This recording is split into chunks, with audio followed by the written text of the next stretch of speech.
Welcome to the Barcelona Podcast, episode 139, Admissible Opinions brought to you by the most influential voices in the FC Barcelona community. I'm Dan Hilton, and after the events of yesterday, I needed a friend, so I called up my old compatriot, Francesc, for today's show. Francesc, I usually ask how you're doing, but I think everyone knows how both of us are doing, so I'll just ask, are you ready for this? Absolutely ready, man. I think that, obviously, thank you to everyone that has kept the pod going. Dan, you first, and all the listeners. I think that we need to talk. So, yeah, just shoot, man. I don't know what to say. Yeah, we're going to pretty much try to answer where did Barcelona go from here, but as all of our listeners know, the future holds a lot of content. There's a lot of questions to be answered specifically, and obviously we have a whole summer to fill to ask a lot of those questions. So this is more even a referendum of yesterday, and with a few things looking forward, because I, again, want to ask Francesc specifically what he thinks about a lot of these different things. So let's start off with a question from Roman. Again, these are all basically from the closed Facebook group. We might have one or two from email where we received them as well. But this one starts with a question from a closed Facebook group on TBPod139/group. Answer the 3 questions. You get into the group, and then you get to ask these questions when we prompt you. So, without further ado, from Roman, having a hard time finding positives on this loss, even though this time around we lost to a better team this year compared to Roma last year. What does this loss say about the mental state of the players versus coaching preparations? Who should take more of the blame, the players or the coach and his staff? Well, I think it's shared, isn't it? I mean, I never really go into social media anymore because it just depresses me, really. But it was after midnight here in Doha, and I had no one to talk to. Everyone else had already gone to sleep. So I just went into Facebook. I went into different social media outlets. And the thing is, everyone seems to be blaming the coach. And, don't get me wrong, the coach was terrible. In the first leg, of course, we won 3-0. And Messi sort of made up for a game from us that wasn't incredible. He repeated the lineup, which I thought was a little bit weird. I thought that he was going to go for a little bit more control in midfield. I thought Arthur should have started, but with the benefit of hindsight, he's just there. I thought Sergio Roberto starting Sergio Roberto was the opposite of what he should have done in defense, which is starting Nelson Semedo, and then up front, Coutinho seems to have been the solution. At this point, with Dembele injured, I think he was the only option to start. I mean, Malcolm doesn't have the confidence of the coach, and that's fairly clear. I think Valverde had to be consistent with his own self, so it's not a very strong 11. I think it should have been a strong 11 based on the mental health, the mental state, based on the fact that they just won the league. And that should have been enough to take the game forward, especially with a 3-0 advantage. But I think that everything did fall apart. I mean, the manager's preparation beyond the lineup, I don't think was there. I have never seen, and I don't think we'd ever watch a team coached by someone like, say, Klopp fall at that horrendous rate. The players didn't seem to want to be there. There were so many misplaced passes. There were so many players playing far below their own standards. It's very easy to blame Messi for everything, but I think Messi was pretty much invisible, despite the fact that him and Arturo Vidal, I thought, were the best 2 players from Barca, the only ones that really seemed to be a little bit switched on. Suarez looked like he was doing his whole crowd a favor by not really doing much. Coutinho, we made fun of Arbeloa, and we call him the cone when he played for Real Madrid and even Spain, but I think Coutinho was as effective as one of the chairs in the stands. Then in midfield, Busquets couldn't control the game. I think that he's had an okay season, but by his own standards, very poor. Rakitic didn't show up. That, to be honest, that did surprise me, because I think he's been one of the best players throughout the season. And I know he gets a lot of criticism, but, after yesterday, it's unjustified. But I think Rakitic, I was expecting him to do better. Piqué was the only one that was looking at the ball in the 4th goal from the corner. And he was the only one that could have done something about it, but he got there too late. Everyone else was just, thinking about their own holidays or their bank statements. I don't really know what happened there. Jordi Alba was awful. I've been watching pretty much his whole career, even when he played at Barca in La Masia in the youth, and he then moved on to Cornellà and then to Valencia. I've followed his career for pretty much 15, 20 years now, and yesterday was the worst I've ever seen. I mean, if you analyze the goals, probably 2, if not 3 of the goals come from his side. or from a mistake coming from himself. So Jordi Alba must be kicking himself, and rightly so. Sergio Roberto just didn't cut it defensively or offensively and had a terrible game. And Ter Stegen wasn't as secure, safe, and proactive as he has been throughout the season. I think his game in terms of with the ball on his feet was decent, but one of the goals I think he could have done better. But he was exposed by his own defense. Saying all that, I think a manager should have motivated everyone better, should have prepared the game to a much sort of deeper standard in order to make sure that we didn't embarrass our club, our fans, our history, and make a mockery of what we stand for as a club. As I said in the group last night, it was embarrassing, it was shameful, and there's been 24 hours or so since the game finished. I honestly think that this is today the most embarrassed I have ever felt since the mid-1990s defeat 4-0 against Milan in the European Cup final. But it was so embarrassing. Like, people were talking to me today, and I pretty much ignored everybody. Mm-hmm. Before going to bed last night, I felt like someone had punched me in the face. This morning, waking up, I had a headache. I was grumpy all day. And the word is embarrassment. That's what it was. It was total fiasco, total disaster, and it's unforgivable, really. Those players should do better, and that manager should prepare those players so they do better as well. Yeah, there's a lot of what-if streets and roads you go down. For me, I was considering, I'd seen that what if Dembele hadn't missed that opportunity in the first leg and Barcelona would have taken a 4-0 in? You get the feeling that it might have been the same result because Liverpool wanted it more. And even if they had one more goal to go or two more goals to go, even in the 77th minute when they scored that fourth goal, they still had so much belief. And that's, yes, when Barcelona woke up, but that's only because they had their backs completely against the wall. I was also considering, as we talked about control, that people are judging and frustrated with Valverde because of how conservative he was, because he went with Vidal in that instance, as we mentioned, who was probably Barcelona's best player.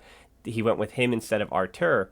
But in that same regard, I think that in that kind of situation, instead of going with the same starting 11, Valverde probably would have been smarter to go with the thing that he has employed at certain times, and that is that 4-4-2, where he goes with Semedo at the back, and then, it probably meant Roberto was on the bench, but then he went with a four of Rakitic, Busquets, Artur, and Vidal. And, as crazy as that sounds with Coutinho on the bench, and I know it was Coutinho getting back to Anfield, but I don't think there's any reason why he would have started that match, and I think a 4-4-2 just would have given them just a better shape and more time. And it wasn't even so much that the first half was what the problem was. I think why, as much as I want to put a lot of the blame on the players not being up for it, and certainly you can do that, but when 11 of these terrific, great players fall flat in that way, and then in the same regard, when Wijnaldum came on, and not only did he get the 2 goals, but he made such a difference in that match. And Valverde, in the same way that I think in that first leg, Klopp never responded properly to the Nelson Semedo goal. Nelson Semedo subbing on, and then Barcelona rattled off 2 goals. In the same respect, Valverde did not react to the Wijnaldum substitution when Robertson came out, and the formation was a little bit different. He had Milner then at left back, and with Valverde not responding to that in any way and just allowing Liverpool to take the game through the new additions, it was a little bit too late for Barcelona. And, I completely agree with you 100%. I mean, I tweeted it out that for even selfish reasons that, I dedicate so much, as people know, there's so much time that goes into this pod and Barca blog and the Barcelona podcast and everything. And then there was this almost numb feeling, after last year when, we peel back the curtain a little bit, we lost listeners, just a lot of negativity. You check my DMs, they're not a very nice place to go at the moment. And, I think when you dedicate so much time to something and then you almost have to go numb to it. But for me, as we've said, we're going to keep plugging on here on the show. And I think as positive as I try to always make it, Francesc, I mean, you know me, I always try to be positive. I always try to find the good things in everything. But for a result like this, there's nothing positive to find because I think we're going to answer a question about this now, that the clock on Messi is what makes this so painful. You know what I mean? I think if Messi wasn't in the squad, people can call back for the club to return to its roots, not so much just going for the Champions League every year, but expectations would be a little bit more tempered. But with Messi, the only option is a treble, or else we're all broken and we're all failing. And I think if he was not, or when he in the future will not be in the picture, then I think things are going to have to be completely reset when that time comes, and this season would be seen as a success. But instead, it's just complete and utter failure because Barcelona choked away the lead they had. If it was reversed and Liverpool was up 3-0 at Anfield in the first leg, and Barcelona still fell 3-2, it wouldn't have been a failure at all. But yet, because they were up, because they were in the driver's seat in the way that they were, and I think you picked out the word perfectly, embarrassing is what we have to recognize. So let's ask another question though here, coming from Hassa. How much has Barcelona lost its identity, and how damaging is it for our success? Well, there has been a lot of loss of identity. It hasn't been an overnight thing. It has been pretty much since Valverde started, really. I mean, Luis Enrique had a different idea from the Cruyff, and the idea that then got developed by Cruyff, but it was still attacking. And during the Luis Enrique tenure, there was a huge emphasis, a huge trust, and a huge dependence on not just Messi but also Neymar and Suarez. Now, fast forward 2-3 years, and we've got a coach which is much more pragmatic, much more defensive, even far less exciting, but in a way, until yesterday, much more solid. So just put everything in the balance. I mean, I don't think, with me it's different because I was born in Barcelona and that's my club. If I had born in Gijón, I would be supporting Sporting. If I had been born in Oviedo, I would be supporting Real Oviedo. But I happen to be born in Barcelona, so for me it's different. But I think the vast majority of people around the world, certainly our very dedicated listeners here, they follow Barca because of the heart of the club, because of the soul, because of what it means, because of the attractive football, because of what Michels and Cruyff and Guardiola and Ronaldinho, Rivaldo, Romario, because of all of those players, those beautiful attacking-minded stars have brought to the club. And we don't have that. We've got a team that has been built to be solid, and then we've got Messi making the difference. If you want to go a little bit deeper, the one that really adds sparkle to the current team is, in a way, Jordi Alba, who was horrendous yesterday, and then Dembele. Dembele is magic. Dembele is electric. Dembele is the one that can turn a game upside down. He is the one that can run at defenders, but he's injured half the time, and that's, in a way, unfortunate. But if you take that away, there isn't much magic in there at all, I happened to be watching last week. It was the match away at Celta de Vigo, and you have Riqui Puig and Alanya. The game was lost, but, to be honest, it doesn't matter. But Alanya and Riqui Puig, there was some hints, there were some elements of greatness in there, It was like a seed that is beginning to grow, and we need to enable these players to grow and be the future, because that's how Busquets started, that's how Iniesta started, that's how Xavi himself started. I mean, a couple of days back, being here in Doha, and obviously, unfortunately, Xavi is retired very soon, I went to watch him a couple of nights back, and the guy is still a machine. The level is much lower from, it was the Asian Champions League, but the guy is still ruling everything. He's running up and down, he's passing, he's distributing. He's the boss. We need the next Xavi. We need the next generation of attacking football. We need the next generation that is going to hook up all of these fans that have come from all over the world, which makes us proud, but they want to support a team that, in a way, aligns with the club's ideals. And at this moment in time, Valverde's Barca just does not do it. I mean, you also then need to analyze, okay, is it good enough to win La Liga? I would say, normally, throughout the, 120 years of history of the club, yes, winning La Liga in a season is good enough. If you can sprinkle it with a Copa del Rey, brilliant. We got 5 Champions League in 120 years. It doesn't happen very often, all right? So over the history of the club, just winning La Liga is great. It's fantastic. However, we're talking about Messi's peak here. And Messi, over the last 4 or 5 years, has won nothing. The last Champions League was with Luis Enrique. I'm talking about European level, obviously. And that's quite simply just not good enough. We will, in 2-3 years' time, he'll retire. He will most likely go back to Argentina and do what he always wanted to do. And then you look back at his CV, you look back at his achievements, and the last 5-6 years, hopefully not 6, but just 5, would have been wasted.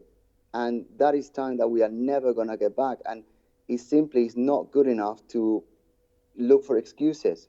He himself should have been better, but the surrounding crowd around him just were playing against him, and that's just not acceptable. So that leads us to, should Valverde continue? In the grander scheme of things, yes, Valverde should continue because he has taken La Liga back to the Camp Nou Museum in every one of his seasons. But in the larger scheme of things, no, he should absolutely be replaced by someone who is more attacking minded, someone that aligns better with the history and the know-how and what the fans want, so that we can have a different challenge in Europe, because this guy clearly cannot motivate his players to perform at an acceptable, decent level, even when they've got such a great advantage. So put everything in the balance. The first time you mess it up is your fault. The second time you mess up and fall at the same hurdle, you need to look in the mirror and be accountable, really. Yeah, I think that's what I said yesterday. Whether or not I would say Valverde is out, I think my opinion to it is that I don't see how he continues in the way that this happened. And I know that even if he wins the Copa del Rey again this year, that it's 2 times the domestic double. Of course, that's a great achievement here. And my other frustration was that all these other outside media and even Spanish media were saying that the truth that might be the point that might be true is that Barcelona so easily got to the Liga title, and they were so very rarely tested this season in the Liga, or I mean even in the Champions League, that this Liverpool team was one that, I mean, this is the hardest game they played all season by a large margin, and they simply and surely weren't up to it. And so with Valverde's future, I don't know how he continues because of the expectations, because of the narrative. I think that's what pushes him out. I think the players are still, they still love him, but then we bring up the question of, but which players will be here next season to return? And I think it's reactive to say that one result is going to change a squad, and one result means you kind of strip things from the ground up. And going back to this original question of, have Barcelona lost its identity? I think the concept now of trying to return to that identity, if you will, and I think the belief is that with the players in the squad that you have, this is a team that's still going to be talented enough. We'll say playing the Barcelona way, a way that we've kind of denounced that Valverde cannot play. But if they go back to playing the Barcelona way, I think it's still possible they win the Liga. I think they still would be good enough to fight for the Copa del Rey, and then the Champions League would be, what have you.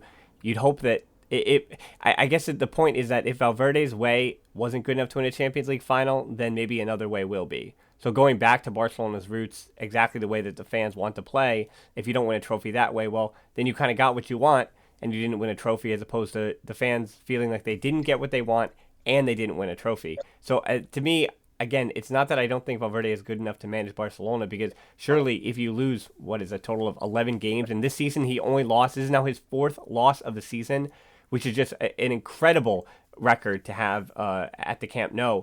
But for all the positive that he's done, again, I don't see a way forward for him. And people are saying that the board, and this is a funny thing, when things aren't going well for the club, when they're having bad summers, when Neymar leaves, we're asking for Bartomeu out. But then when things are well, we kind of don't think about it. But now you're at a point where you're going to head into an offseason when all the attention is on the board, is on Valverde, is on a lot of these older players, and whether or not some of them are going to be remaining with the club or out. I don't know if it's going to be, how do I say this? For the fans, I don't think it's going to be the complete, reckoning that you think it's going to be. I think next season's club will look a lot like this one, because as we keep mentioning, as much as you want to throw in Puig and throw in Alenia for more minutes and bring in other players, or Todibo for how good he's looked, push him forward, in the same respect, you're still in the Messi era. You're still on Messi's timetable. So you look ahead to when he's gone, but he's still going to be here for the next few seasons. So next season's squad, I think, is going to be a lot of the same thing that you expect, and Valverde might be really the only difference here. But I think for the rest of this season as well, I want to make a point of saying that I know people don't care about the Copa del Rey, but you still want to win every trophy you can. And I think as negative as it might be sounding coming from me, I would be happy with a Copa del Rey, not in replacing a Champions League. Like, we do this podcast and we talk about wanting the Champions League. Messi talked about it at the Gamper ceremony. He wanted it more than anything else. We all wanted it more than anything else, and that was taken away from us. But for how many other clubs in the world? I mean, almost every other club, if you win your domestic cup, that's something to be excited about. I mean, I look at I sometimes the club that I'll follow in the Premier League or the English system. Well, I know they're in Wales, but I said that I do tend to view Cardiff City results. And Cardiff City won a trophy in 1928. They won the FA Cup, and that's it. That's the one they go back to. That's the one they have banners still about. That's the one they care about. And so for so many, and they're a major global brand even. They're the biggest club in Wales. I mean, or we're Swansea City, but we're off the beaten path. My point is that, for so many other clubs, just winning the Copa del Rey would be the biggest thing, the most exciting thing in their club's history. And I think it's naive of us to say that we can pout because we didn't get the Champions League. I think we'd be sad. It's frustrating, but in the same respect, the Femini are also in the Champions League final. So there are still things to watch for the rest of this season. We can be sad about the Champions League result. It was we can call the season a failure because I think that's what it feels like it is, and it's frustrating to say I think that's what it might be because Barcelona and Messi in particular did not get the trophy that he set out and they said that they wanted to get all season long. So that kind of does make it a failure regardless of what trophies you get. But again, a Copa del Rey was still something to celebrate. The Femini in the Champions League final was still a Barcelona thing to celebrate. But as far as for Valverde, Francesc, I mean, who are the guys to potentially replace him? Well, it would probably be the Ajax manager, Ten Hag at this moment. I don't think and that could be exciting. That could be a way in, but I don't think there's anyone there that could do a good job right now. I mean, Xavi is going into coaching, but then again, it would be a risk because he was playing here in Qatar 2-3 days ago, and he hasn't retired yet. I mean, Guardiola, when he started in the first team, at least had a season under his belt at Barca B, and that helped him identify players such as Pedro or Busquets that then eventually were promoted and made a difference. I don't think there's anyone that really stands out, and that's probably the problem. That's probably why there's going to be another season of Valverde because no one is just ready just yet. Picking up on some of the points you made, I mean, Copa del Rey, I think is essential to win it. Otherwise, the season, which is currently not very good, could be classed as an absolute disaster, and that's even with the La Liga being won. As you say, it's not the biggest trophy of the season, but it is the last one. And in the social media era, people's memories are short.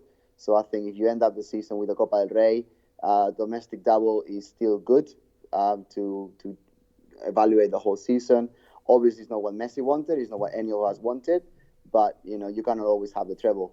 Having said that, with a 3-0 advantage in the semifinals, you definitely expect to make the final at least. You mentioned the Femini, and I know that the women's game has really developed. But to be honest, no one really in Spain, in Barcelona, actually cares that much. I know we've had Femini players in the pod before, but, you can win the basketball Champions League, you can win the handball one, you can be the athletics champion of the world for Barca. It doesn't matter, it doesn't make a difference. The Champions League is what our fan club would really wanted. And that's going to be stuck in the memory. Like, say you think back at last year, it's the debacle in Roma, and this year is going to be the same. So at least, if you win the 2 trophies domestically, at least you're going to go that. You mentioned about the coach the players want. I don't care the coach that the players actually want. I think what really matters is that the coach knows what he wants, and that aligns with the vision of the club, and that has the support of the board. Whether the board is right or wrong, I don't think it's for us to get into today. That is what the sources have voted. And, there's a lot of people that don't have the right to vote, that have very clear opinions, but ultimately, Barca is a democracy and it's based on the sources and what the sources want, and that's the system, and those are the people that need to choose. As long as the board can choose someone who is aligned with the vision, then we can complain all we want, but we just have to accept it. And the fans are right to be disappointed, but in this social media era that everyone wants everything so immediate, I'm just going to throw it out there. I don't know if the same people that are criticizing Valverde today, would have the patience of a season going, say, second, third, or even fourth, while you grow Alanya, Puig, and any of the youngsters that we could get from Ajax or even our own ranks. I don't think the patience is there, and in a way, the fan base has been spoiled with so much success that it seems to be for some people, it will be a road of no return. I read some comments last night saying, "I'm not going to support the club until Valverde leaves." Well, mate, if you can't support the club, open the door and leave, man, because we don't really need you. We need to stand together. With times are easy, everyone's very happy to celebrate. Everyone can wear their Barca tops after Messi scores from 47 yards in the Champions League semi-finals. Everyone's very happy. But if you cannot wear your colours the day after such a disaster, then you don't deserve to be a fan, and you should just go. I went to school today. I've got a Barca tie. I went to school, and I wore it today. I had 1,300 students in my school. The vast majority of them were sympathetic because they, funnily enough, here in the Middle East, they support Barca. Loads of them. But I had some kids trying to make fun of me, showing me four fingers and things like that. And you need to take it in the chin, because if we had won, I would have worn the same tie to school. And, you have to support your club when they're winning, but you definitely have to support when they're not. So you can be unhappy, but your colour should not change. What you are inside, if you really feel football, if you really understand what football is, then you can be shape-shifting, like in the NBA, the Golden State Warriors. How many people are going to be supporting another team when it starts losing? And that's not the fans we want. So if you can support today, or you cannot be, loving your club today, then you should leave. Yeah, I do think, again, looking ahead to next season as well, we already have Frankie de Jong coming in. They're heavily linked to De Ligt. And I think those are two players that, they're going to be playing in the semifinal in just a few minutes as we record this. So by the time this comes out, we'll know if Tottenham or Ajax is in the final. But whether they're in the semifinal or the final of the Champions League, these are two guys that are ready for the bright lights. Again, De Ligt, he could go anywhere else, but it seems like Barcelona are the favorites. But De Jong is definitely coming to the club. So for a guy like that, he's definitely ready for the bright lights. He's definitely ready to come right in. But as I said, there could be an expectation that this club continues to be very similar in look, in the way that it is. You can't just... I think the one way that things get really flipped on its head, and we talked about the potential guys that come in. Now, the names we talked about all season long are Kiki Setien, but with what's happened at Real Betis this year, while they still are going to be a top 8 finish, it seems like Setien would... How do I say this? It seems that Setien would have, or has given indications that he would have trouble getting important results for a major club, as Real Betis have kind of fallen short when the rubber hit the road this season. And then some of the other names that have been thrown out, people keep mentioning Pochettino for Tottenham, but that's going to be very expensive. The owner Levy very rarely lets things, he very rarely gets poached to players and managers. And in the same way, Pochettino has said that he'd rather be at Espanyol or Real Madrid again. And for me, I'm again being Espanyol, but and for me, I think that goes back to Barcelona's identity. You don't want a guy who's saying that, and you can go back on things like that, but I'd feel uneasy about it. And then again, you leave the candidates of Xavi. As you said, Xavi's not really ready just yet. And then even Ten Hag for Ajax, he doesn't speak Spanish. And do you need a guy who speaks Spanish at the helm of Barcelona? Maybe not, but then that means his number 2 would have to be not only fluent, but he would really be the guy to get across the result. And does Barcelona have a guy built for that kind of role? And then I think, for me, the one that, if you really are going back to its roots and ripping things clean, then maybe you look inward again and say, while Pimienta wasn't able to guide the Barca B up to the Segunda Division, he's still a guy that's been at the club for so many years, and you'd expect that he's going to play the way that and I think I want to give the listeners credit in saying that when we say the Barcelona way, I think our listeners understand what we're talking about. I think they, in a very Cruyffian way, they understand what we're getting to and what we're alluding to and all those things. So I think, if Pimienta would be promoted in that way, I think I would almost roll the dice and trust that more than I would bringing in an outsider where you just don't know, and you might just get more of the same with pragmatism and just being safe. Because Pimienta, if you go out, you want to go out at the top, and you want to go out, with a club that you've always loved. But I think that does lead us to the players a little bit, Francesc. And for as much as we can trash Jordi Alba for his performance, I don't see anybody coming in and dislodging him. And, there are certain things where guys, Ter Stegen, he's the starter next season. Messi's not going anywhere, though we did have a question about Messi potentially not being the captain next year, but I don't know about that. I think Messi is going to be captain as long as he wants to be. But the guys behind him, the other three captains, I think that's something to keep an eye on. And whether or not the narrative's completely changed with this loss as well in the form of PK, where PK he was sparkling. He was terrific all season long, and I don't even think yesterday he was as bad as people said he was. But for PK, is this going to make him question certain things about his own career? Could he be out sooner than we think he is? And is that going to change the timetable? Maybe Umtiti doesn't get sold if PK is planning on retiring even this summer or next year. And then those are big questions to ask. Where Rakitic, as you said, he was getting a lot of hate all season long or for years now on social media. And yet we kind of did finally turn around to him with the treble insight. We kind of, I think, not only, I was never really harsh on Rakitic the way that some were online, but I think even those online who were harsh on him recognize the role that he played, the ways that he assisted and helped Busquets, kind of recycle in the fountain of youth, and the way those two built such a defensive block and made Barcelona's defense with the back four they have and the goalkeeper, it helped make that foundation of what they were defensively, which was unbelievable all season long. I don't want to, again, take away how good this team was all season long. And, next year you can expect that it's going to be more of the same for Rakitic. Even Busquets, as I've mentioned, he's just 3-0.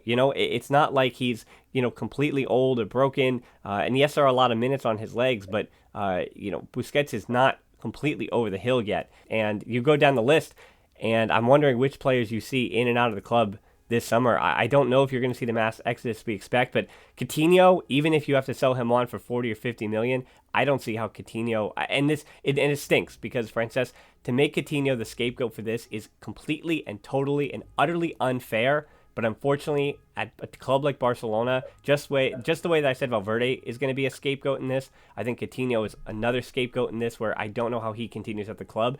Now, my other question is, Francesc, who are the other scapegoats here? And, is it even possible that they're able to go out on the market and say you scapegoat Luis Suarez? What are you going to replace him with? Just like a coach, I don't know if there's a long list of terrific replacements that you could possibly find and bring to the club for amount of money, because, again, how are you going to sign or how are you going to sell players on to make that revenue?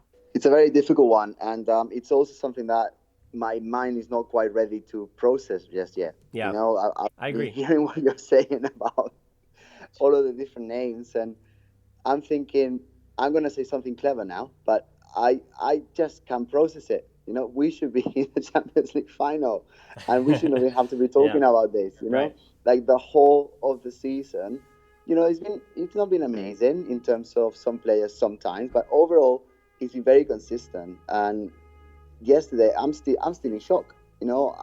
I can't really be thinking ahead to the summer, because these players, until yesterday, right before kickoff, they had a full trust, they had a full confidence, and they just had a mental block, like I probably am having now, and they had last year, and everything went pear-shaped.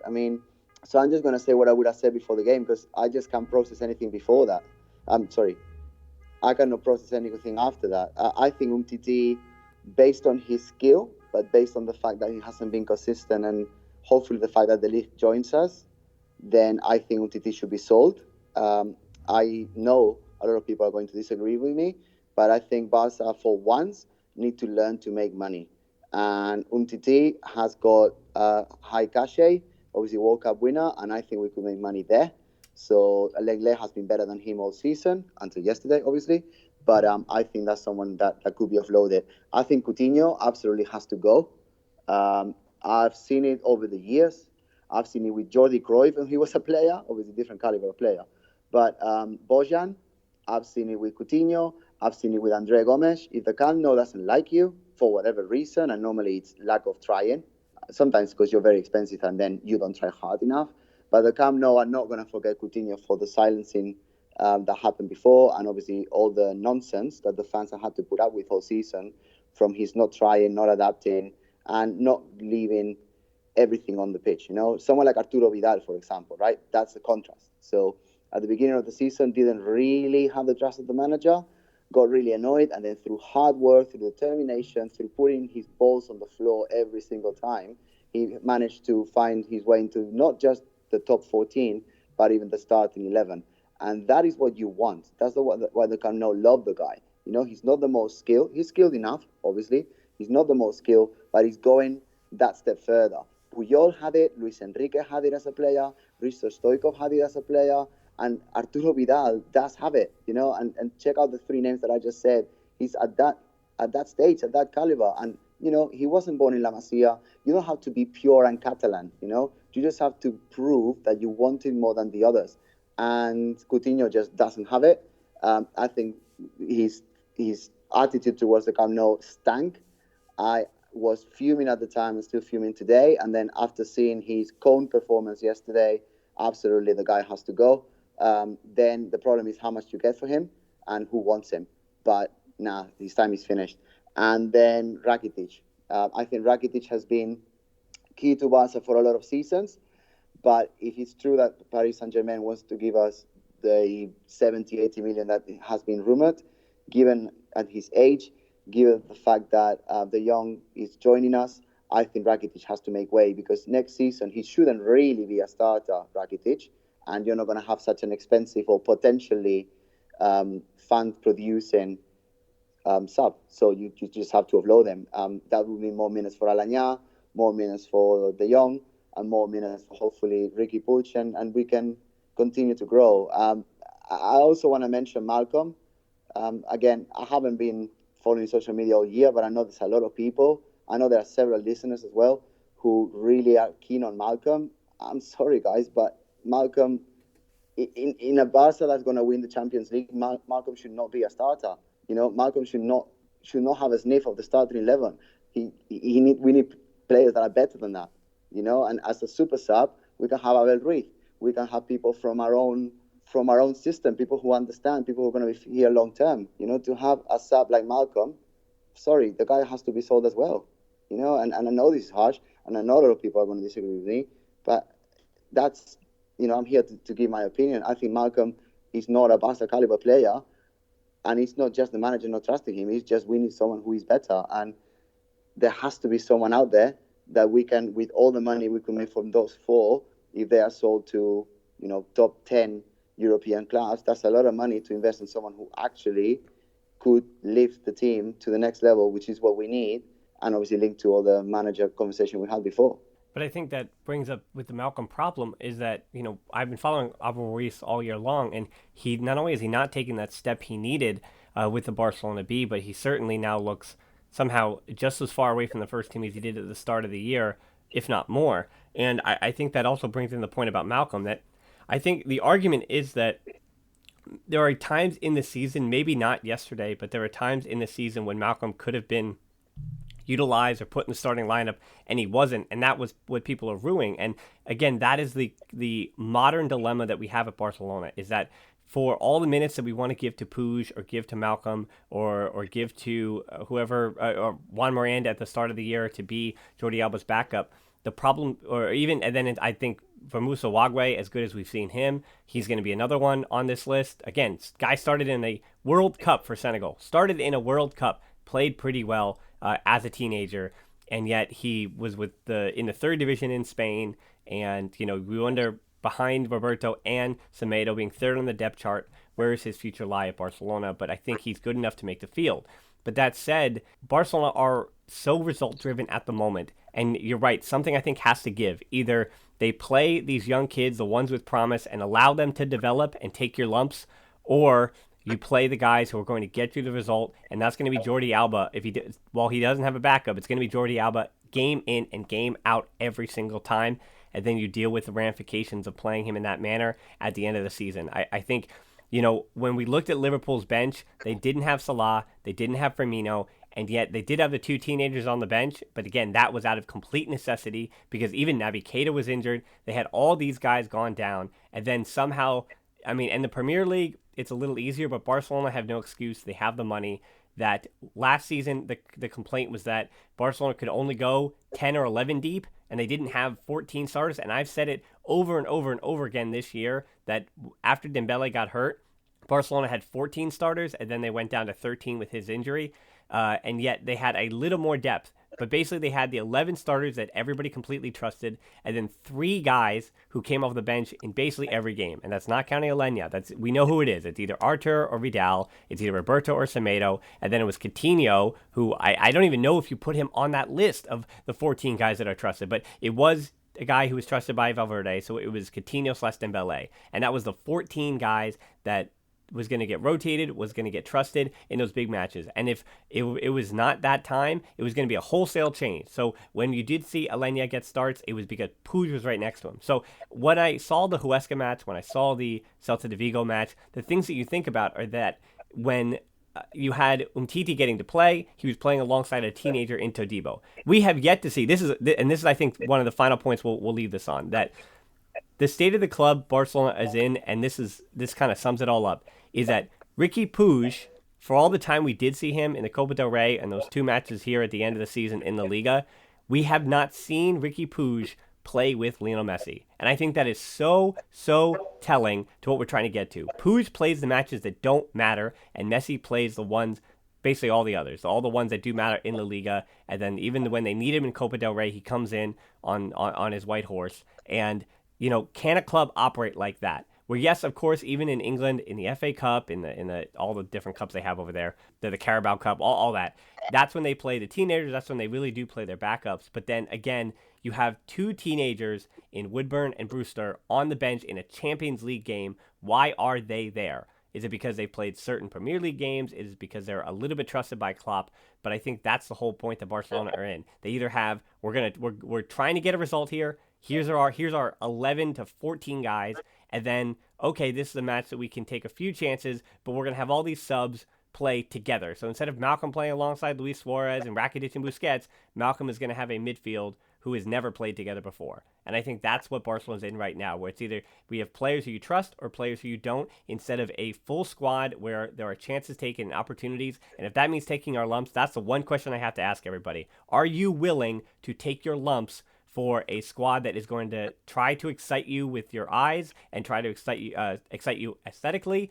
Or do you want the results? Do you want everything? I don't know how possible that is. And they made it to the Champions League final, which is just still in itself an incredible achievement. But unfortunately, the way they crashed out and the way that Barcelona have the best player in the world, it's not Ronaldo. It's never been Ronaldo. It's always been Lionel Messi. Because they have Lionel Messi, the Champions League final or bust is what makes this a success or a failure. But still, they got to the Champions League final. So do you want more of the same, or do you want to take a chance? I think that's the thing that we all have to ask ourselves as we're watching and as we're hoping and as we're looking what happens next season.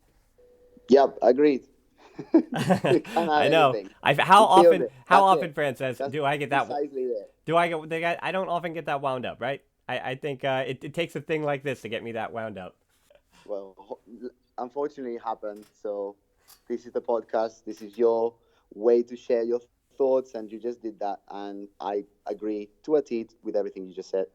Yeah, well, I really appreciate that, Francesc, and I appreciate all the listeners for being with us on this journey. Again, I don't think, Francesc, I think we did a pretty okay job of 45 minutes of kind of pouring our hearts out, being embarrassed, feeling failured, and feeling what we felt, but in the same respect, again, trying to question some of the things that the club are going to have to figure out moving forward. Again, I think with Frankie de Jong, of everything I've seen, I'm excited for him. If they get Delict, I'm so excited for that.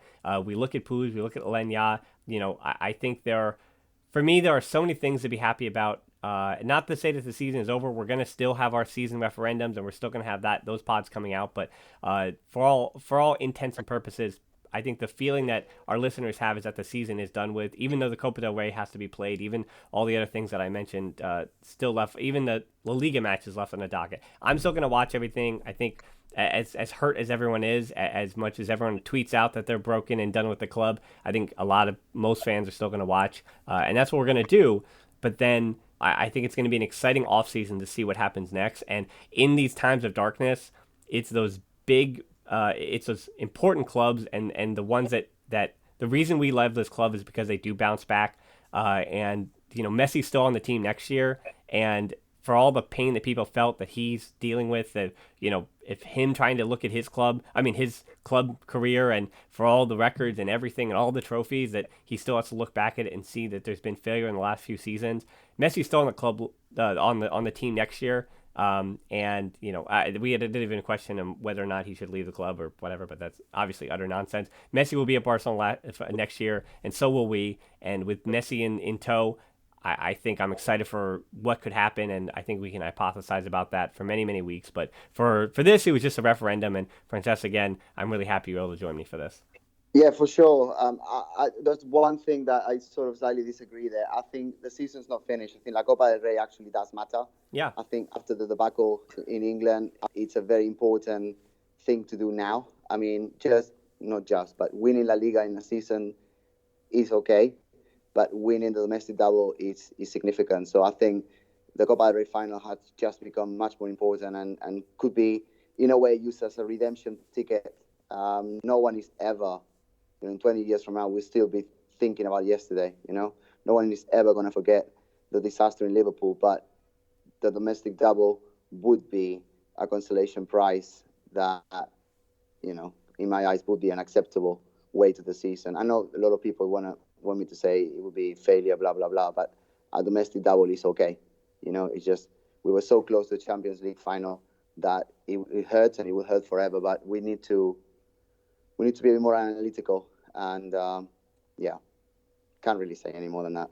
Yep. Well, we'll be back next week to continue to talk about those things. Again, there's still games to be played, still matches in the season. And then it's going to be a lot of fun to try to answer some of those questions, believe it or not. I mean, that's what we do. We love playing Football Manager and seeing what kind of players could come into the club. And now with this kind of thing, we might see changes. We might see more changes, and I believe that there will be. But again, thanks to you so much for, after the results of yesterday, for tuning in. Again, you can tap in your app, check out the show notes to subscribe to the show. You can find us on social media too. We're on Twitter at the Barcelona Pod, or at HiltonD13 for me, and on Instagram at the Barcelona Pod. Our closed Facebook group is TBPod.link/group for deeper dives and discussions, and you can help us out on Patreon to continue making these shows. That's where I do the quick take match reviews, and this was the only match since December that I did not do a match review for, because again, the hurt was still was still so heavy on my heart. But that's at TBPod.link/Patreon. Again, that also is, you hear it, we don't have ads, we don't have anything like that. We might have things in the works there, but until any of that would ever happen, Patreon's the only way that this continues. And I thank my Patreon so much for all they've done for us all season long as well. We're also on YouTube now, and I have one I'm working on this week that was going to be what it was going to be last week when Barcelona were potentially in the Champions League final, but now I'm pivoting. It's going to be a new video that you're going to want to watch as well. You can see that in the coming days on YouTube at the Barcelona Pod. You can also check us out there and hit that subscription button, please. So thanks so much for listening to the Barcelona Podcast. For myself and Francesc Tomas, until next time, we'll talk to you soon. Oh, Francesc, I did miss it though. Forza Barça. Forza.